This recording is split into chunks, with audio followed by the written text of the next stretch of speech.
A few months ago, I was reviewing the financial reports of a business owner.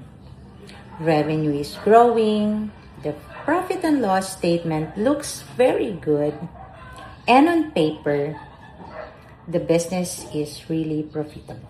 But when we started talking, one concern kept coming up. Why does it always feels like we're running out of cash? And that's when I realized something. Many business owners don't have a profit problem. They have a cash flow visibility problem.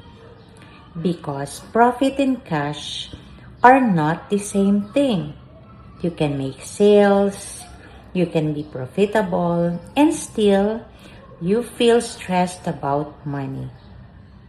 If you don't know what's coming in and going out of your business, that's why I spend more time today helping business owners understand their cash flow.